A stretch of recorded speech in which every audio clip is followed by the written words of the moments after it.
Pemirsa, 6 bulan telah berlalu, bencana kabut asap yang melanda Pulau Sumatera dan Kalimantan masih belum juga hilang.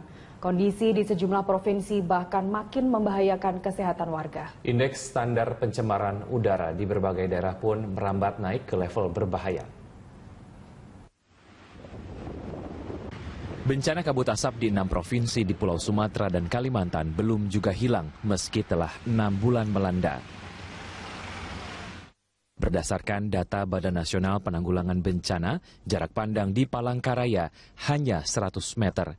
Angka ini jauh di bawah jarak pandang daerah lain seperti Pontianak, jarak pandang mencapai 1000 meter. Untuk jarak pandang beberapa daerah di Sumatera masih di batas 500 meter, seperti di wilayah Pekanbaru dan Jambi. Sementara jarak pandang di Palembang 700 meter. Kualitas udara di sejumlah daerah pun sudah mencapai kategori mengkhawatirkan bagi kesehatan. Indeks standar pencemaran udara atau ISPU di Palangkaraya, ISPU mencapai level 983 atau kategori sangat berbahaya. Di Pekanbaru, ISPU berada di level 380, masuk dalam kategori berbahaya. Jambi di level 504 dan Palembang di level 391. Keduanya masuk dalam kategori berbahaya. Sementara di Medan berada di level 166 atau masuk kategori sangat tidak sehat. Akibat kabut asap, tidak sedikit warga di Pulau Sumatera dan Kalimantan yang dilarikan ke rumah sakit akibat gangguan pernafasan. Tim Liputan Berita 1.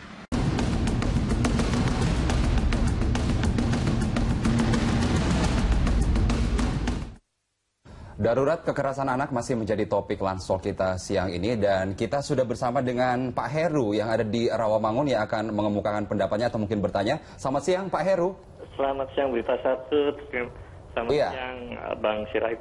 Ini untuk saya mencermati yang ada 3 pemicu yang untuk di perumahan dan di sekolah. Nah tapi kita fokus di sekolah dulu ya. Dan yang di sekolah ini memang terjadi banyak kok. Dari SD, SMP itu dilakukan oleh guru, tapi caranya halus. Mereka seolah-olah memegang atau meraba. Itu saya sudah laporkan juga ke gubernur, ke Bang Sirait juga waktu itu juga pernah kita laporkan juga salah satu SMP ya. Iya Pak Heru, kalau bisa tahu realnya di SMP mana Pak? Untuk yang di SMA 22 waktu itu Bang Sirait dengan kita sudah selesai ya sampai terjadi tersangkanya sudah di penjara. Itu 2014 atau 2013 Bang Sirait kalau masih ingat ya. Kemudian yang di SMP ini SMP 19 kita sudah melaporkan ke gubernur, tetapi sampai saat ini belum ada follow up dari Kobro Ahok ini. Nah yang di SD itu kekerasan mulai tarik jambang, jewer, dan cubit sampai biru itu di beberapa SD negeri. Nah itu juga sudah kita laporkan. Nah pemicunya gini, kalau kita melihat dari di SMP kan ada guru BK. Nah permasalahannya itu tadi Pemprov itu hanya sekedar ada guru BK, tetapi dia tidak mempersiapkan standar BK itu apa sih? Karena BK itulah guru biasa yang kemudian diangkat, gitu, ditunjuk. Baik, Mas Heru, kami sudah menangkap maksud Anda dan kita akan membahasnya bersama narasumber di sini. Pak Aris, tadi dikatakan bahwa seakan pemerintah provinsi itu hanya menyiapkan guru BK tetapi tidak tahu inti dari apa yang harus ditangani oleh guru BK. Kemudian kekerasan terhadap anak di sekolah semakin banyak terjadi. Iya, saya kira itu fakta ya. Sertifikasi guru kan nggak sampai pada bagaimana menguji ya bahwa punya kepedulian terhadap anti kekerasan misalnya. Sertifikasinya kan sertifikasi soal kecerdasan aja kan kepada guru. Menurut saya penting juga adalah kecerdasan emosional guru juga supaya dia bisa mendeteksi sejak dini apa yang terjadi di dalam lingkup sekolahnya itu supaya kasus-kasus bullying itu tidak terjadi. Nah, DKI Jakarta itu tidak punya sertifikasi seperti itu. Dan apalagi dengan otonomi daerah sekarang ini masing-masing rekrutmen guru kan sesuka-sukanya pemimpin daerah, nggak bisa. Bisa aja pegawai camat tiba-tiba jadi guru gitu kan. Jadi kemudian pegawai kelurahan tiba-tiba jadi kepala sekolah gitu. Karena ada ya itu lagi tim sukses mungkin dan sebagainya. Ini menurut saya yang harus dievaluasi gitu. Kita juga sudah rekomendasikan kepada Menteri Pendidikan supaya ada sertifikasi paling tidak, katakanlah bahwa guru tidak diuji terus-menerus psikologisnya sekali 3 bulan misalnya, ya supaya dia tidak menjadi pelaku-pelaku atau predator-predator kejahatan di lingkungan sekolah. Tapi kalau kita melihat kasus-kasus seperti ini bukan hanya di Jakarta, Indonesia ada 1.670 sekian kasus yang saat ini kekerasan terhadap anak. Masihkah kita kemudian melihat ini adalah hal yang gampangan dan tidak penting untuk ditangani oleh misalnya sekelas pemerintah Provinsi DKI Jakarta misalnya? Dan itu yang terlapor. Iya, itu yang terlapor. Saya kira angka itu kan sebenarnya sudah angka menakutkan gitu loh. Dan itu kan sebaran masalahnya sebenarnya sangat luas gitu. Hanya karena tidak dilaporkan media saja gitu kan. Tapi angka 1.670 itu kan bukan sedikit itu kan. Gitu. Dari angka itu Pak Aris, berapa persen yang kekerasannya itu melibatkan kekerasan seksual? Itu 58%. 58% kejahatan seksual. Saya menggunakan kata kejahatan seksual. Dan paling tertinggi di DKI Jakarta. Maka saya katakan bahwa DKI Jakarta itu darurat kejahatan seksual.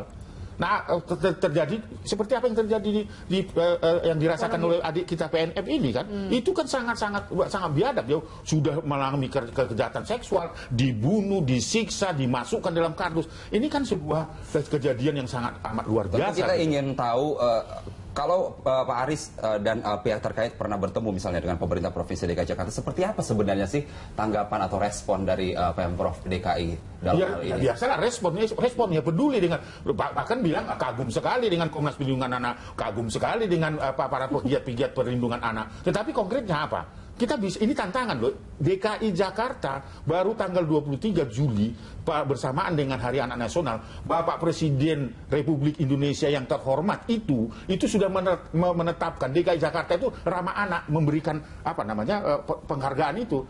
Nah, apakah ini perlu dievaluasi? Perlu dievaluasi. Karena apa, Pak? Apakah karena peringkat yang kemudian kita tahu dari Komnas Perlindungan Anak sendiri, DKI Jakarta nomor 1? Ya, karena angkanya terus kejahatan seksual yang dialami oleh anak-anak kita itu tidak pernah diselesaikan.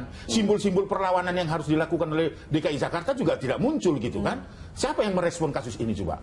Fenomena apa nih Mbak Anggi? Di kota besar, di Jakarta, kekerasan atau kejahatan seksual itu banyak dan marak terjadi. Iya, mungkin sebelumnya saya tertarik ya tadi untuk menambahkan sedikit mengenai peran pemerintah dalam hal ini gitu. Saya melihatnya ini masalah paradigma ya gitu. Masalah paradigma itu begini.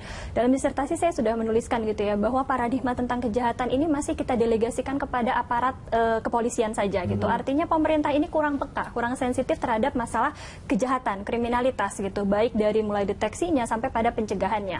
Padahal kalau misalkan kita mengacu pada agen-agen yang ada di luar negeri begitu ya, ini sudah sesuatu yang sangat integratif begitu. Artinya pemerintah sudah take control ya, dia mengambil alih peran-peran Kementerian Sosial gitu ya. Betul, diambil oleh Kementerian Sosial, bahkan kita punya Kementerian PPA begitu ya, Pemberdayaan Perempuan dan Anak begitu, dan dan lain sebagainya yang memang punya peran gitu dalam mengawasi anak. Berarti Anda setuju dengan pernyataan Pak Aris tadi bahwa simbol-simbol negara yang justru bekerja keras untuk perlindungan anak itu sendiri kemudian diam dan bungkam setelah adanya kekerasan terhadap anak seperti ini. Sesuai dengan tadi ya uji ilmiah yang saya lakukan itu memang belum ada begitu, peran-peran itu belum terlihat begitu. Jadi masih hanya didelegasikan pada pihak kepolisian, padahal negara punya tanggung jawab yang luar biasa besar begitu.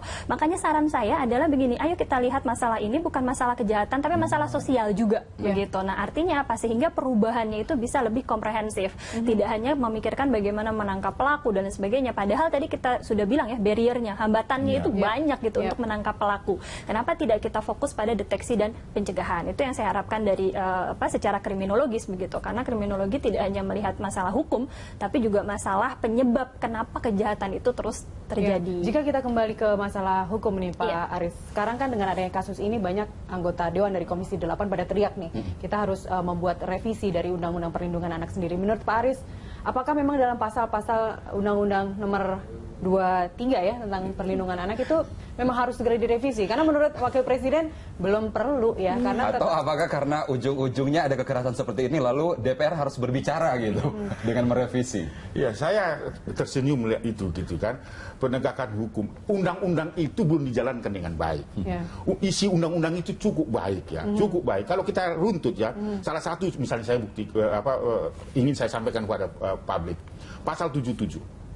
Setiap orang itu punya tanggung jawab untuk melindungi anak. Apabila itu tidak dilakukan, maka dapat dikategorikan ikut serta membiarkan terjadinya pelanggaran terhadap anak, dapat dipidana 5 tahun. Jadi kalau saya membiarkan tetangga saya mukulin anak, tidak melaporkan, saya harus dipidana. Bisa nggak ditegakkan itu? Ini kan bunyi undang-undang yang sangat luar biasa ini. Kalau kita mau bicara tentang efek jerah. Bagaimana seorang Aris Merdeka melihat anak dipukulin, lalu tersenyum-tersenyum dan tidak melakukan apa-apa. Di undang-undang itu, saya harus melakukan itu, menyelamatkan itu. Apabila saya tidak melakukan itu, maka saya dapat dikatakan ikut serta mendukung terjadinya pelanggaran itu. Maka saya dapat dipidana. Dalam hal ini bukan Pak Aris ya, maksudnya bukan dari Komnas Perlindungan Anak. Orang lain yang melihat pun juga bisa. Iya, artinya saya mencontohkan masyarakat umum. Setiap orang gitu, setiap orang yang melihat terjadinya pelanggaran hak anak, itu bunyinya ya. Setiap orang yang melihat terjadinya pelanggaran hak anak, kalau tidak melakukan pertolongan terhadap anak yang mengalami kekerasan atau kejahatan itu, maka saya dapat dikategorikan ikut serta mendukung terjadinya pelanggaran itu. Dan itu belum dilakukan. Dan itu belum dilaksanakan. Jadi kalau DPR mau mengatakan bahwa ya harus diubah, belum dilaksanakan kok. Kasus Angelin misalnya ya, gurunya itu tahu bahwa anak ini sudah dipukulin dan sudah menderita, tapi dia tidak punya kemampuan untuk menolong itu. Ketika tetangga mendengar jeritan-jeritan Angelin di lingkungannya, dia tidak mampu melakukan intervensi terhadap itu. Dan seharusnya dalam undang-undang itu dimungkinkan ya untuk dijerat dalam bukan tidak dimungkinkan, memang dia harus dimungkinkan, dan itu apabila kita membiarkan kita ikut serta. Nah, itu yang mau saya katakan. Jadi tidak perlulah Komisi 8 harus mengubah ini, melaksanakan ini saja. Kita laksanakan dulu undang-undang yang sebelumnya belum dilaksanakan. Belum dilaksanakan dengan baik. Kita lanjutkan Pak Aris Mbanggi mengenai efek jerah ke depannya seperti apa terhadap para pelaku kekerasan ini. Kita kembali sesaat lagi, tetaplah bersama kami.